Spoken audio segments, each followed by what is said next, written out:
Symphony কিন্তু তাদের নতুন স্মার্টফোন Symphony Helio 40 কে লঞ্চ করে ফেলেছে এবং Helio কিন্তু Symphony একটি সাব ব্র্যান্ড এবং তার পাশাপাশি যদি বলি এই স্মার্টফোনটা বাংলাদেশ মার্কেটে অফিসিয়ালি লঞ্চ হয়েছে 13,199 টাকায়। একটু উইয়ার্ড প্রাইসিং হলেও তো ভালো আছে, দামটা সবার সাধ্যের মধ্যেই আছে এবং যারা একটু এন্ট্রি লেভেলের বাজেট স্মার্টফোনগুলো খোঁজেন তাদের জন্য কিন্তু এই ভিডিওটা স্পেশাল হতে চলেছে এবং আজকের এই ভিডিওতে আমরা এই Helio 40 সমস্ত রকমের স্পেসিফিকেশন এই ইন্ডিটেলস সবকিছু নিয়ে আলোচনা করব এবং জানবো এই স্মার্টফোনটা 13,199 টাকায় আসলে ওর্থ ইট কিনা। So let's begin the show। যেহেতু একটা স্মার্টফোনের মেইনই হচ্ছে তার স্পেসিফিকেশন এবং তার পাশাপাশি এর লুক এবং ডিজাইন, সেটা নিয়ে যদি আজকে আমরা স্মার্টফোনটার কথা বলি, সর্বপ্রথমে ডিজাইন নিয়ে প্লাস্টিক মেড একটা ফোন এবং তার পাশাপাশি মিনিমালিস্টিক একটা ডিজাইন রয়েছে পিছনে, স্মুথ সিম্পলের ভিতর গর্জিয়াস এবং পিছনে কিন্তু ক্যামেরা বাম্প রয়েছে দুইটা এবং দেখতে খুব ভালো লাগতেছে পিছন সাইডটা। এবং তার ফোনটার ডাইমেনশন যদি আমরা একটু দেখি, এখানে কিন্তু আমরা পেয়ে যাচ্ছি থিকনেস রয়েছে 8.54 মিলিমিটার এবং ওয়েট রয়েছে 200 গ্রাম মতো এবং তার পাশাপাশি প্লাস্টিক দেওয়া তো এই স্মার্টফোনটা।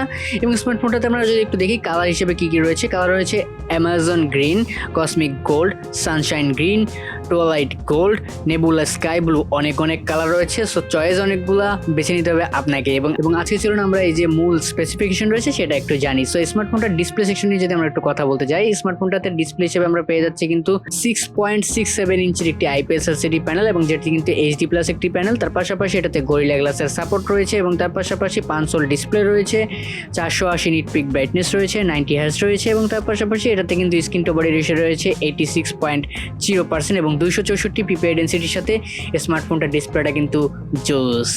সো এরপরে যদি আমরা একটু দেখি স্মার্টফোনটাতে প্রসেসর সেকশনে কি রয়েছে, কজ ওইটাই মেইন বিষয়।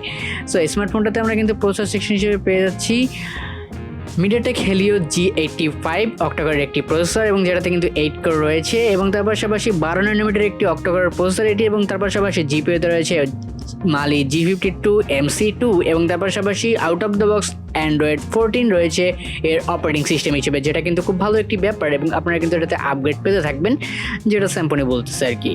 এরপরে যদি স্মার্টফোনটার র্যাম সেকশনে একটু কথা বলি, সেখানে আমরা পাচ্ছি কিন্তু 6GB এবং 128GB একটি ভেরিয়েন্ট, যাতে কিন্তু স্টোরেজ টাইপ রয়েছে LPDDR4X এবং তার পাশাপাশি আপনার এক্সপ্যান্ডেবল মেমোরি মানে এক্সট্রা মেমোরি কার্ড ইউজ করার সুযোগ পাচ্ছেন 512GB পর্যন্ত এবং USB OTG, USB type C এবং সাইড মাউন্টেড ফিঙ্গারপ্রিন্ট সব কিছুই কিন্তু এটাতে রয়েছে। এবং এরপরে যদি আমরা একটু দেখি স্মার্টফোনটার ক্যামেরাতে, আমরা যদি একটু লক্ষ্য করি ক্যামেরা কিন্তু এটাতে একটা চমক রয়েছে। সো স্মার্টফোনটার প্রাইমারি ক্যামেরা রয়েছে 108 মেগাপিক্সেলের f1.8 অ্যাপারচারের এবং তার পাশাপাশি 2 মেগাপিক্সেলের একটি ম্যাক্রো শুটার রয়েছে, অটোফোকাস পেয়ে যাচ্ছেন, LED লাইট ফ্ল্যাশ পেয়ে যাচ্ছেন। তার পাশাপাশি এটাতে কিন্তু আপনার 1080p 40fps 30fps video shoot করতে পারবেন এবং তার পাশাপাশি স্মার্টফোনটার সেলফিতে কিন্তু রয়েছে 16 মেগাপিক্সেলের f2.0 অ্যাপারচারের একটি ক্যামেরা এবং তার পাশাপাশি এটা দিয়ে আপনারা 1080p 30fps ভিডিও শ্যুট করতে পারবেন এবং ডিসপ্লে ফ্ল্যাশ রয়েছে। স্মার্টফোনটা যদি আমরা একটু ব্যাটারি সেকশন দেখি, সেখানে আমরা পাচ্ছি 5000 mAh একটি বিগ ব্যাটারি এবং তাকে পাওয়ার দিচ্ছে 18 ওয়াটের একটি ফাস্ট চার্জার এবং কোম্পানির ক্লেম অনুযায়ী 1 ঘন্টা 50 মিনিটে আপনার স্মার্টফোনটা কিন্তু ফুল চার্জ হয়ে যাবে। এবং তার পাশাপাশি যদি স্মার্টফোনটার কিন্তু প্রাইসিং অনুযায়ী সবকিছুই ভালো রয়েছে, ক্যামেরা পারফেক্ট রয়েছে, প্রসেসর সেকশনও ভালো রয়েছে।